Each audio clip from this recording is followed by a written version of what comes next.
everyone, welcome to Watercolor. I just wanted to quickly demonstrate some of the techniques that you might use or that I want you to try into your watercolor paintings to get some different effects. Remember, if you did grab one of the watercolor painting papers, it's thicker, it's heavier, it's more textured.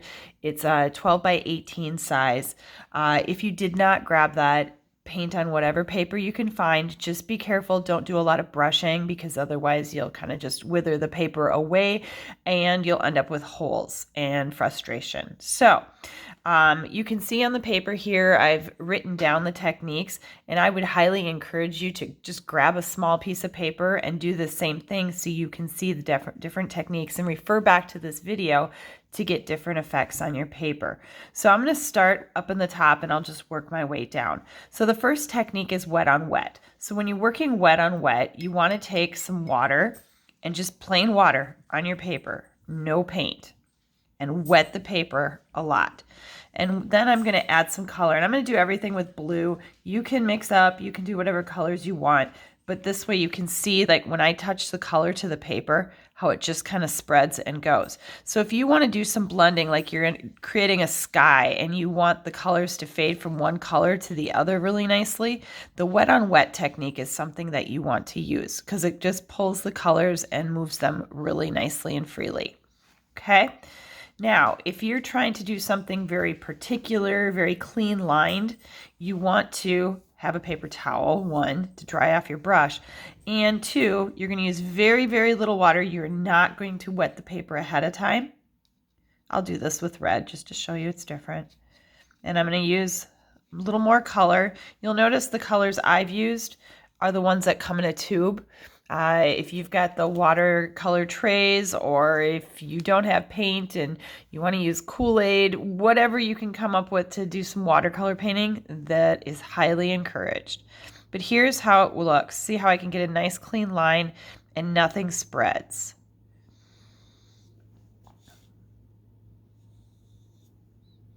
And I just kind of come through here. And I can get my very defined lines. Maybe you're making tree trunks. Maybe you're just trying to make clean lines. Remember, when you're painting, it doesn't have to be a realistic painting. You can do a painting where you're just experimenting with textures or different effects. That's totally up to you how you want to do it. Our next technique is a graduated wash. With this one, I am going to wet the paper. It says wash. So that means when you hear wash, that means you've got lots of water, very little paint. You want to keep your colors nice and light. And when you're painting with watercolor, it's different than other paints. When you paint with watercolor, you want to start, you're going to skip around a lot. You'll start with your lightest colors, start with a wash, build into your more intense colors like I did maybe with the wet on dry.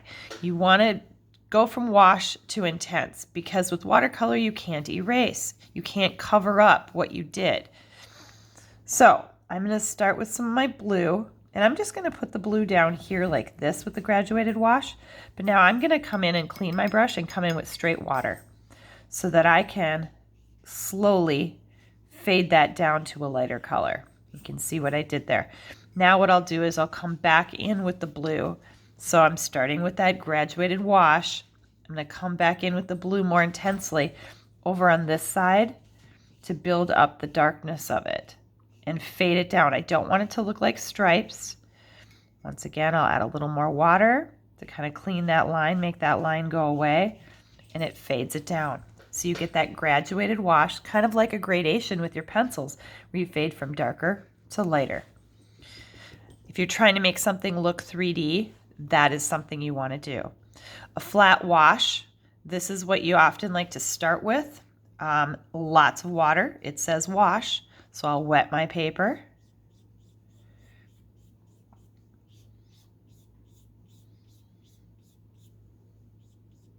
And I'm just very much adding a light color to it, just a tint. Flat wash, all one value, and you can build it up to as dark as you need it to be. You'll find too with the watercolor paper, you're going to want to wet the watercolor paper if you're actually using watercolor paper ahead of time just take the whole thing and put it underneath the faucet because it gets the glue out and it won't curl up like you see my paper doing here. It won't do that for you if you wet it ahead of time. If you're using regular paper, don't put it under the faucet. Okay, lifting off. This is a technique. So if I wet my paper ahead of time, got a little blue in there, but it'll work. I'll use blue. So I want to have lots of water with this. Then I'm going to build up the color how I want it to be. This is great for making clouds or whatever it is that you want to have a texture of, or a bright spot in your sun. And I'm going to take crumpled up paper towels or Kleenex or whatever you have, and I'm going to lift off that water. This is also a great technique for if you make a mistake. All you've got to do is, if you put in your color, as long as you have a lot of water involved, you know, just take a little straight up water, clean water, and just rub it in a circular motion. And then you tap it, don't rub it, tap it with your cloth, and you'll get that effect. I'm going to bring that back a little bit so you can see a texture. This is a great way to get textures again. And then lift off a segment of it. And you can see how that leaves a texture. Okay, dry brush. This is a technique if you want something to look like paint is peeling or make it look a little rough. So what I'll do is I'll come in with my color, little to no water. I'm gonna kind of, you can see here, I'm gonna tap off as much as I can and very lightly with the brush. You'll have to practice different techniques. But see how I get those rough areas? I'm going to even take more paint off here. I've got too much. You can see how it leaves those lines. That's what you're looking for. That's a dry brush technique. Okay. Salt and water, I did that ahead of time because I wanted you to see the effect. So I wanted it to dry a little bit. But all I did for the salt and water technique, here, I'll do it down below so you can see what I did. But I first wet the paper, lots of water. Then I pulled in some color. You can see the color does that. And then all I did was I took some salt and I sprinkled on it. And you can see how the color kind of sucks into the salt. So that's the salt and water technique. If you want a kind of a sandy, grainy, or rough texture, maybe you use it with brown instead of blue. And then finally, the resist in watercolor. All I did was I took a crayon, oil crayon. So if you've got Crayola crayons, any of those will work. Take a white. And what it'll do is it will block out anything that you want white on your paper. I would recommend doing that ahead of time before you start any painting. And then come in with your color and just paint right over those areas. And you can see how it blocks it out. I've got the word mask here.